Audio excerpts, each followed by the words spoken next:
television, watching the horrific moments of that day unfold into one of the most significant tragedies of this generation. I'd like to spend a few minutes as we reflect on that day and the days that followed and where we are today. Before we begin, I would like to specifically mention our military, past and present. I myself am unable to serve my country in this capacity.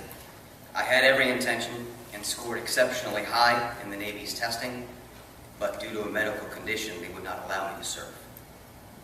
So it is with deep personal feelings that I convey my gratitude to those who serve and their families, as they fight abroad to prevent us from reliving a terror such as that day. They daily risk losing limbs, friends, and their very lives, so that we can turn on the TV and not see a repeat of what we saw 10 years ago this morning. For those this morning who represent the group I just spoke of, I feel confident to speak on the behalf of the rest of us gathered here in saying thank you. And personally, I cannot express gratitude enough. On that morning, we all watched in horror as the picture on the screen displayed a series of images that will be emblazoned on our memory forever. Even now, we can so easily relive the feelings of fear, confusion, and anger, coupled with the compassion and sorrow for those who lost their lives before our very eyes. We can all vividly picture the details of that day that would take a painful eternity to recount to each other. It was a devastating day, to be sure. But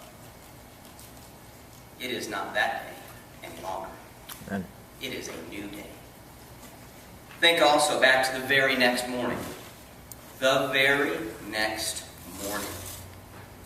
We all woke up that morning, and we knew upon our waking that the New York City skyline was different, that things were never going to be the same. But do you remember what the feeling changed to? We were not beaten, defeated, or destroyed. We were attacked in two places, our nation's capital and New York, the most photographed skyline in the world. What our enemies did not realize was that they thought those places were a symbol of America. But America is an idea, physically represented in those places. To kill the idea of America, they would have to kill us all. We witnessed the death of thousands of people. But in the 2 weeks that followed, we witnessed survivors being pulled from the rubble. A remnant surviving the attack on the symbols of America. What a beautiful, victorious picture of the failure of our enemies. I have spent the better part of this past week listening to stories of people touched by the 9/11 attacks. Children missing their parents, parents missing their children. Friends, comrades, heroes immortalized by those whom they saved, and spouses left behind. The fact is that while we see a huge number of people lost that day, each single number is a person,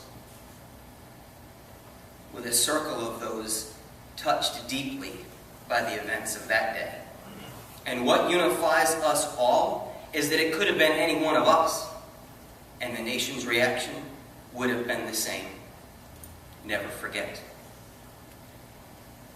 That mantra that we saw splayed over billboards, bumper stickers, front yards, and storefronts was not a fuel for hatred, but a rallying cry for all Americans. Never forget those who died as pawns in the actions of those who would terrorize our country. Never forget those who died trying to save and protect others. Never forget the loved ones who were left behind, many of whom will never feel closure.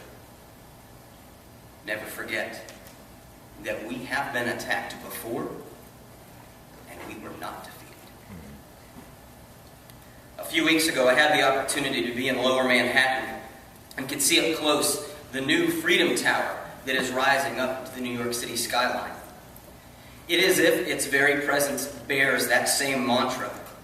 It is a memorial, yes, yet it also boldly states that we as a nation will continue to put forth the idea of what America is with physical landmarks on our own soil. We will not forget, and that is the fuel for our unity. As we look forward, we must not forget, in order to prevent being caught unprepared in the future. As we look forward, we must not forget the heroes of that day, and let it inspire us to do our part to make this nation great. And as we remember the pain and sorrow suffered by all Americans from this event in our history, let it also kindle the compassion that God has placed within us to reach out to those around us.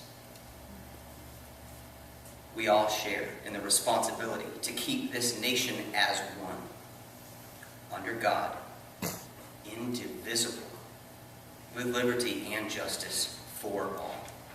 God bless America. Amen. Amen.